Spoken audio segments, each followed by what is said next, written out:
Tantor Audio, a division of Recorded Books, presents A Companion to Martin Scorsese, Revised Edition, edited by Aaron Baker, narrated by Charles Constant. Introduction. Artistic Solutions to Sociological Problems. Aaron Baker. Among critics and other filmmakers, Martin Scorsese is widely regarded as one of the most important contemporary directors. Mark Raymond has written that Scorsese is the greatest American filmmaker of his generation, and his stature was demonstrated by a British Film Institute International Survey of Filmmakers, in which Raging Bull, 1980, finished second only to Citizen Kane, 1941, in a poll of the top 10 films of all time. Yet Scorsese's often violent stories of sin and redemption within contexts of social conflict, his film's hybrid combination of Hollywood genre with European art cinema stylization and narrative ambiguity, have until recently limited their appeal with large audiences. Only in 4 of his last 7 features, The Aviator 2004, The Departed 2006, Shutter Island 2010, and The Wolf of Wall Street 2013, genre films built around the star power of Leonardo DiCaprio, was Scorsese able to reach $100 million in earnings and finally win his first Academy Award. Actor Harvey Keitel explained the Academy's long-standing disregard for Scorsese as an indication of the director's aesthetic standards when he commented, "Maybe he is getting what he deserves, exclusion from mediocrity." Scorsese's stature is built partly on virtuoso filmmaking technique, exemplified by his collaboration in 9 films with the physical transformation and painstaking preparation used by Robert De Niro to redefine film acting, with Michael Chapman's chiaroscuro black and white cinematography and Thelma Schoonmaker's editing in Raging Bull, or his execution with Chapman of the tracking shot showing Travis Bickle's carnage at the end of Taxi Driver, 1976, or the 4-minute-long take done with cinematographer Michael Ballhaus through the Copacabana kitchen in Goodfellas, 1990. Part of Scorsese's prominence among critics and other filmmakers has come also from his encyclopedic knowledge of movie history, a reputation created by the numerous allusions in his films, his work on behalf of film preservation, and by his documentaries, A Personal Journey with Martin Scorsese Through American Movies, 1995, and Il mio viaggio in Italia, 1999, about his debt to Italian cinema. His knowledge of popular music is the equal of such cinephilia, and as Michael Baker comments in this volume, Scorsese uses the effective power of rock music to deliver moments of narrative might, stylistic swagger, and staggering emotional import. Some of these combinations of music and image are therefore as notable as his other demonstrations of virtuoso form. The use of the Rolling Stones' Jumpin' Jack Flash with slow motion and stylized lighting as De Niro's character makes his entrance in Mean Streets, the Animals' House of the Rising Sun in Casino, 1995, and the sequence in Goodfellas tracked by the piano coda of Derek and the Dominoes' Layla are just 3 examples. Roger Ebert has written that of all directors of his generation and younger, he may make the best use of rock music in his films. Scorsese's filmmaking is at its most inspiring telling stories on the margins of urban life, especially in his native New York, which he often shows as a place created by the externalized subjectivity of characters destabilized by conflict and paranoia. Even though 4 recent titles, The Departed, Shutter Island, Hugo, 2011, and The Irishman, 2019, left New York for Boston, Boston Harbor, Paris, and Philadelphia, respectively, they hold on to a consistent pattern of representing narrative space. In his chapter in this volume about the director's contribution to the omnibus film New York Stories, 1989, Murray Pomerantz states that his films are New York films, no matter their putative location. Whether set in New York or not, the strong urban flavor of Scorsese's movies can be traced to how, coincident with his taste for stylized expressionism, he grounds his stories in a diverse social reality through a documentary style of location shooting done on city streets and with colloquial language. Yet, despite this tension of expressionism and realism, his movies ultimately make a stronger gesture toward self-conscious illusion and virtuoso form as a reminder of their own fictionality and the power to assert Scorsese's and the viewer's control over the narrative, even as the characters, conversely, often find little success through their actions. Robert Kolker calls this self-reflexive tendency in Scorsese's films the director's statement about the existence of the camera and the eyes behind it, and their ability to create, own, and express ideas, the triangulation the film creates with itself, film history, and the viewer. The four most highly acclaimed films that Scorsese has made demonstrate this synthesis of illusion, style, and authorship. In Mean Streets, he combined noir spaces with French New Wave discontinuity style to represent the conflict faced by Charlie, Harvey Keitel, as he tries to reconcile his sexual desire for his girlfriend Teresa, Amy Robinson, and to move up by impressing this loan shark uncle with a Christian duty to follow the dictates of his faith against extramarital sex and to look out for his wayward friend Johnny, Robert De Niro. In Taxi Driver, Scorsese contrasts neorealist images of New York with allusion to John Ford's captivity narrative in The Searchers, 1956, and compositions and camera movements drawn from Psycho, 1960, and Frenzy, 1972, to underscore the paranoid delusion with which Travis Bickle, De Niro, sees his world. In Raging Bull, realist mise-en-scène and noir imagery invoke Hollywood boxing films such as The Setup, 1947, and Somebody Up There Likes Me, 1950, to show how the anger created by economic exploitation not only fuels the intensity of De Niro's Jake LaMotta in The Ring,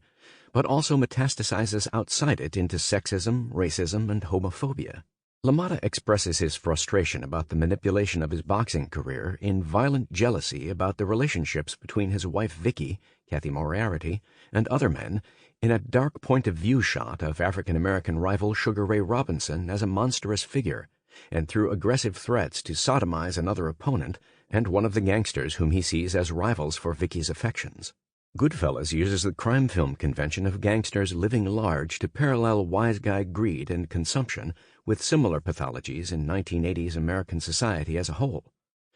When David Chase pitched his gangster drama The Sopranos to HBO executives as about how America is a country so despoiled with materialism that it even makes a gangster sick, he was making a Scorsese-like illusion modeled on the descent into addiction and paranoia that brings down Ray Liotta's character at the end of Goodfellas.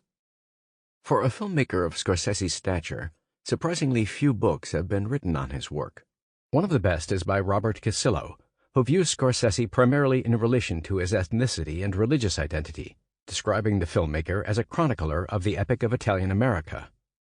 Casillo regards Scorsese's Italian-American films as his best, stories of outsider status and the struggle for assimilation based on the experience of his Sicilian family in New York. For Scorsese, organized crime is an important part of Italian-American culture, and while Casillo acknowledges the criticism of negative stereotypes for Italian-Americans, he rejects the assertion that the mafia is an example of what Edward Banfield called the amoral familialism of Southern Italian culture, the greater allegiance to immediate family rather than community, government, or laws. Casillo instead views the mafia as a voluntary organization that requires the choice to separate from family in the interest of ambition, similar in that sense to how assimilation and acculturation for immigrants require the same separation and assertion of individual identity. As Casillo points out, Scorsese's film career was made possible because of an instance of such separation, in his case from the common practice among Italian immigrants of making children quit school and go to work to help support the family. Instead, Scorsese's education at New York University, NYU, not only provided him with the skills to make film his profession, but also formed the basis of his knowledge of the medium to allow him to critique the assumptions of commercial cinema. While Scorsese is often seen as making films primarily about men, Robert Kolker, another critic, who along with Casillo has done some of the best writing on Scorsese's career, describes how this focus on male identity is part of a critique of commercial cinema's normative assumptions about masculinity. Kolker notes that in Taxi Driver, Scorsese uses Travis Bickle's vigilante violence to comment that, while individuals may do brave deeds, the concept of the hero and heroism is a culturally constructed myth. It begins in epic poetry and lives on in movies that posit violent individual action as a social good, rendering the community passive and helpless in the face of the man of action. Taxi Driver allows the viewer to assume the position of the hero's admirers. But after invoking what Robert Ray calls the outlaw hero, whose violent unilateral justice is so common in Hollywood movies, Scorsese ends Taxi Driver with a reference to Bernard Herrmann's score for Psycho to imply that Travis is more sociopath than hero. With his focus on Scorsese's ethnicity and religion, Casillo might interpret this critique as not just about Hollywood's idea of masculinity, but also about what he calls a Southern Italian code of masculine honor and its obsession with pride and retaliatory violence. Therefore, if the critique of antisocial violent masculinity in Taxi Driver comes through Scorsese's allusion to Hitchcock, it may also be motivated by the director's Catholic values. Casillo explains that it is such contradiction between Scorsese's religious morality and exposure to wise guy culture that prompted him to call his book about the director Gangster Priest. Leslie Stern also reads Scorsese's emphasis on violence as part of a critique of normative masculinity in the chapter entitled Meditation on Violence, from her book The Scorsese Connection. She compares Raging Bull to Emmerich Pressburger's and Michael Powell's 1948 film The Red Shoes, noting how both movies focus on performance, boxing and ballet, respectively, as rituals of obsession, which she describes as at the same time magical and cruelly violent.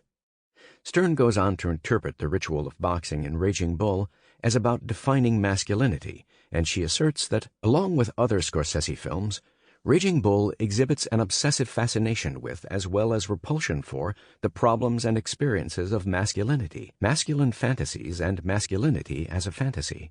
In Stern's view, the LaMotta character's limited dominance in the ring is offset by his pathology outside it, demonstrating that this fantasy is the association of masculinity with power as illusory. Besides Casillo, Kolker, and Stern, another useful source on Scorsese is Vincent LoBruto's much-quoted biography that benefited from cooperation with the filmmaker himself. Mark Raymond, whose overview of Scorsese's career opens this volume, has also published a book about his films that places them within a social context and looks at his work in the documentary form and on film preservation. In his opening chapter for this volume, Raymond offers a revisionist examination of how Scorsese's biography has been written and its bearing on his critical reputation as a filmmaker. What Raymond concludes is that the critical community shares the conviction that great filmmaking negotiates between the two extremes of Hollywood and the avant-garde. It is in this aesthetic, which will become increasingly popular throughout the years, that Scorsese's reputation will be built. To illustrate this point, Raymond focuses at length on the controversy over The Last Temptation of Christ, 1988, and how most critics sided with Scorsese, turning him into a martyred genius. In Raymond's view, such portrayal of Scorsese as the maligned artist made possible his ascendancy to the post of greatest filmmaker of his generation. This elevated position, Raymond argues, allowed Scorsese in recent years to move toward the Hollywood mainstream without suffering too much damage to his critical reputation. This is an appraisal with which Robert Kolker disagrees, stating that Scorsese's transition from 8 movies with De Niro to projects with Leonardo DiCaprio has coincided with a capitulation to large-scale productions infused with the commercial values of Hollywood stardom. Kolker states, De Niro's characters seethe from within. DiCaprio seems always to be impersonating someone. Nevertheless, in his updated overview of Scorsese's career for this revised edition, Raymond calls The Irishman a 209-minute gangster epic about death and regret, hardly a description of Hollywood commercialism. The chapters in this volume have been arranged in 4 parts. Part 1, entitled The Pious Auteur, includes 5 chapters that build on Casillo's work by focusing on how not only Scorsese's Catholicism and ethnicity, but also an extensive knowledge of film history, have impacted his movies. Scorsese's background, particularly his upbringing in New York, his Italian-American family and neighborhood, and his religious training, have played a prominent role in his films. He has explained the extreme violence in his movies as the influence of growing up on the Lower East Side of Manhattan and seeing fights and bloodshed on a regular basis as a boy. In high school, Scorsese planned to enter the seminary, but wound up at NYU where he studied cinema. Yet Catholicism continued to be a central theme in his films. As Scorsese has stated, "My whole life has been movies and religion. That's it. Nothing else." For this updated edition, David Sterrett offers an expanded version of his insightful overview of religion in Scorsese's films.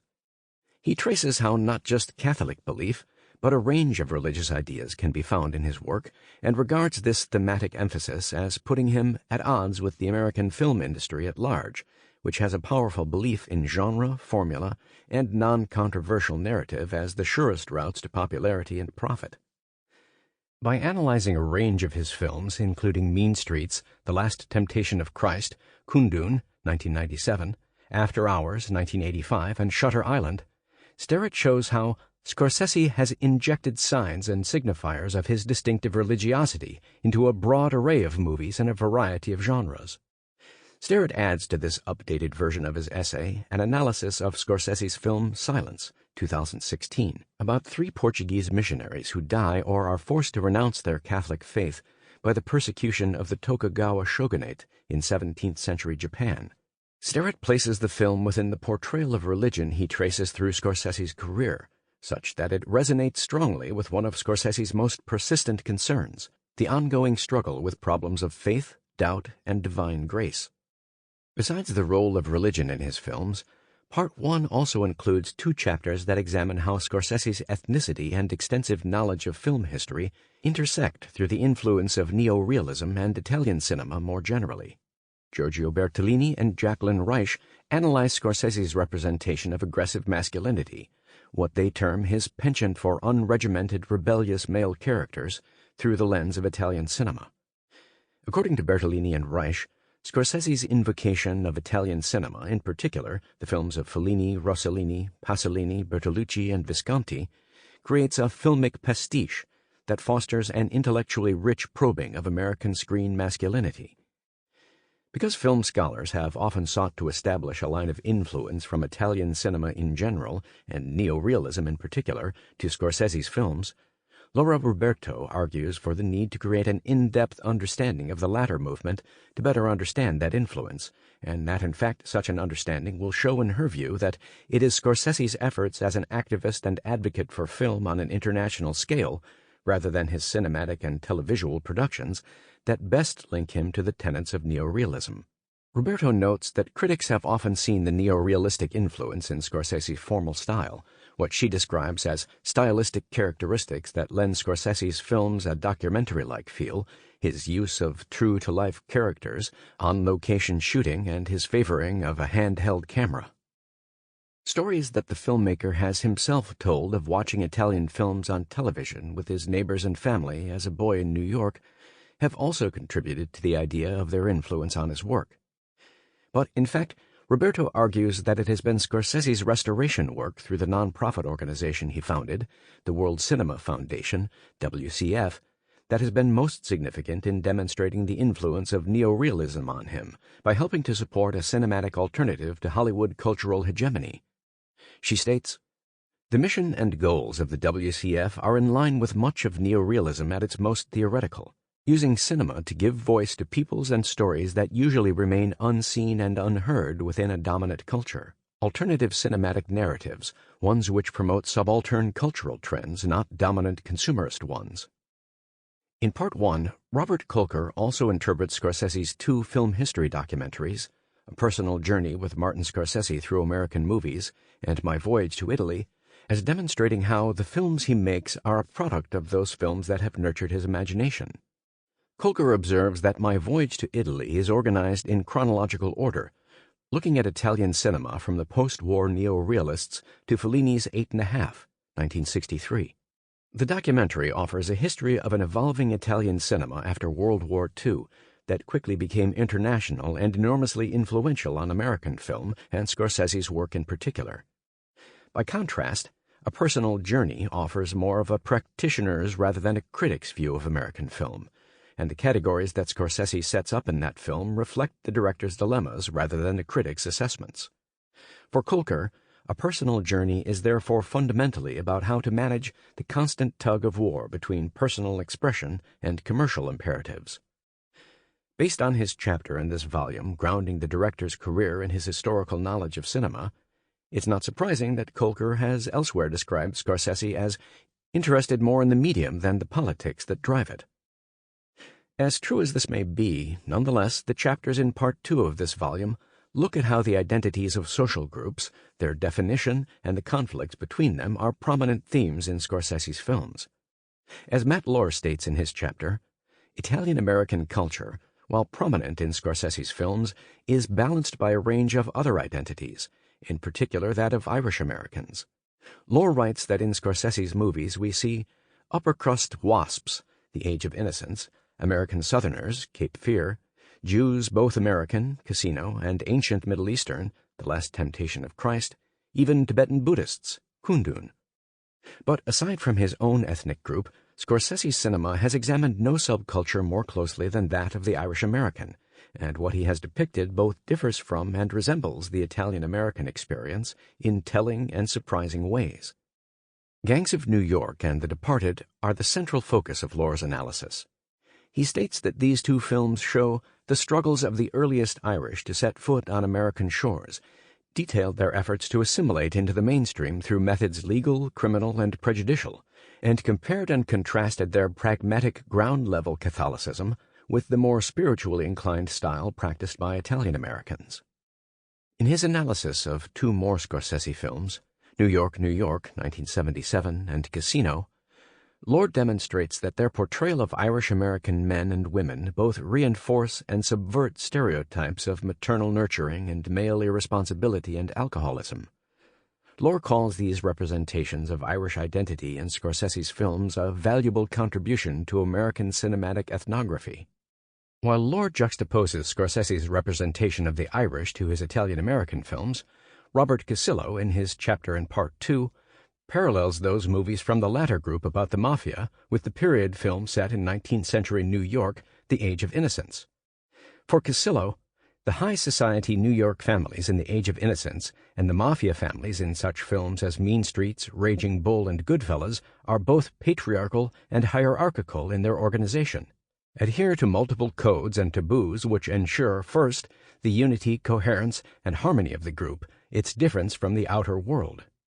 For Larissa Ennis, what she calls off-white gangster films, such as Goodfellas, respond to the threat that multiculturalism presented to white privilege in the 1990s by ascribing to contemporary white masculinity the social disadvantage that ethnic groups associated with organized crime in the first half of the 20th century had experienced.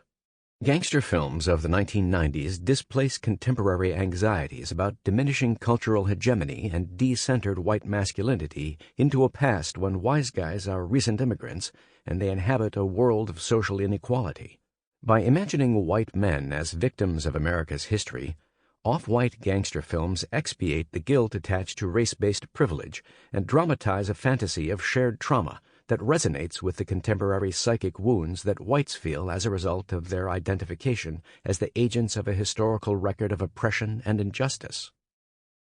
While the dominance of male characters in Scorsese's films has been much commented on, and some critics like Robert Kolker, John Cavallero, and Fred Gardefei have analyzed his critique of dominant masculinity,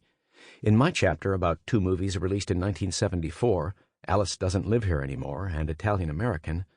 I show how they center around female protagonists, in the first to shift away from Hollywood's masculinism and tell a story from a woman's perspective, and in the latter to demonstrate the strong matriarchal tendency in Italian immigrant culture. In his chapter that concludes Part 2, John Cavallero writes about how, from 2000 to 2011, Scorsese directed more television programs than feature films, yet that work for television remains undervalued when critics assess the director's career. Cavallero argues that Scorsese has used his prestige as a filmmaker to shift the usual model of television authorship, which tends to favor the showrunner or writing staff, to one more akin to feature filmmaking, which tends to favor the director. Cavallero tests this view by analyzing two of Scorsese's television products, a documentary made for PBS in 2003, The Blues, in which his interest in music and cultural identity are explored, and the pilot episode in 2010 for the HBO series Boardwalk Empire, in which Scorsese revisits the issues of ethnicity in relation to the history of organized crime that have been central to several of his films. Scorsese's visual style is a combination of Hollywood-intensified continuity, documentary realism, expressionist distortion, and French New Wave discontinuity. Kolker, in A Cinema of Loneliness, describes this mix of contrasting formal tendencies as characteristic of Scorsese's movement across filmic boundaries from documentary, experimental, and stylized art cinema to commercial genre filmmaking. As a result, Scorsese at times employs realist techniques such as handheld camera and what appears to be improvisational acting, along with stylized lighting, slow motion, and illusion that reminds us that movies are about other films at least as much as they are about reality.